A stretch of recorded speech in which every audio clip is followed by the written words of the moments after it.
The Greys. These beings are one of the most enigmatic figures in pulp culture since 1975.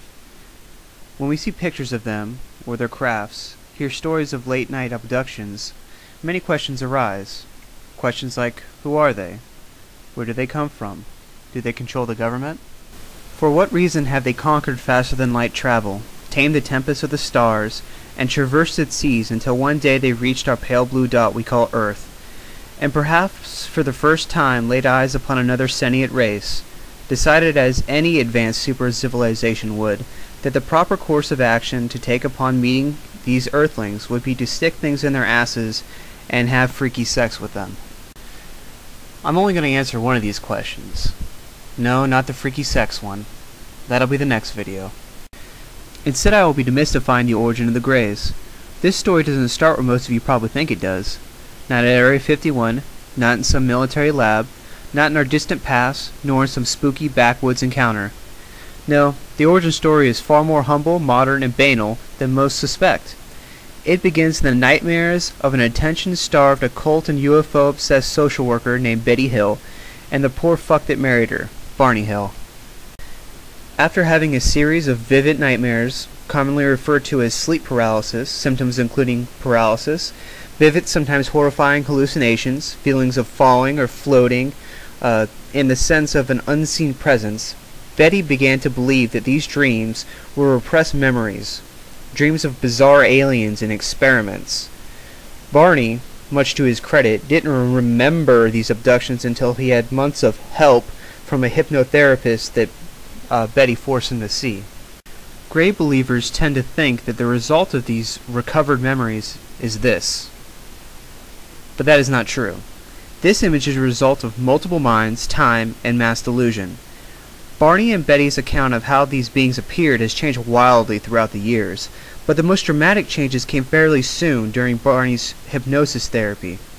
At first, Betty described them as looking exactly like us, but shorter and with just a little bit of hair and big heads.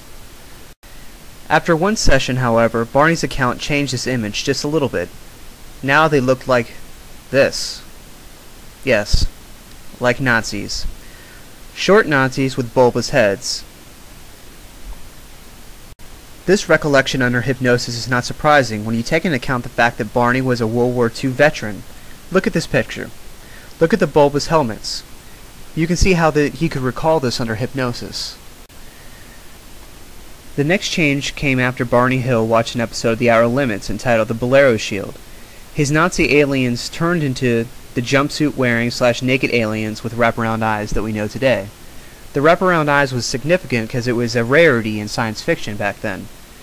He saw this 12 days before his next hypnosis session where he revealed this.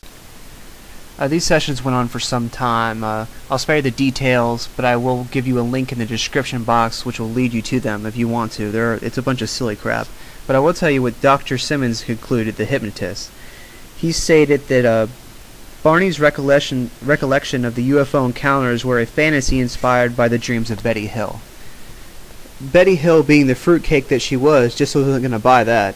She went on telling her story to anybody who would listen, often contradicting herself, like when she said this.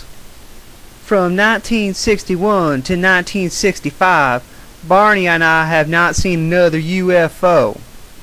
Then later saying, from that night on, whenever me and Barny went out, UFOs paced us.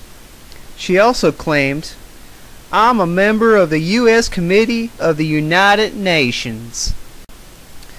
In 1966, John G. Fuller published a book about the Hills called Interrupted Journey, which totally tanked until it was published in Look magazine.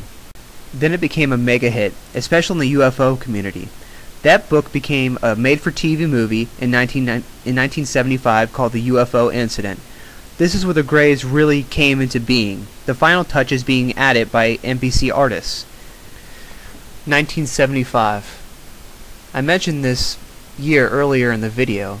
It's not just the year this made-for-TV movie was made. It's also the time that this image reached its critical mass in the psyche of the American people. After this year, we had hundreds, maybe thousands of Grey sightings. Before this year, none. Did the Greys really hold back on their massive anal-plugging invasion until NBC made a crappy TV movie for them? Not likely. I think it's far more likely a mass delusion. A mass delusion like witch attacks, fairy sightings, satanic cult molestations. Just another anthropomorphic fantasy. So what is the true origin of the Greys? Well, you don't have to go very far. It's your neighbors, it's your friends, it's your family, it's you, me, TVs, movie, the news. We created this. Man has once again looked into the void of the unknown, and in his ignorance, egocentrism, and fear, only found himself staring back.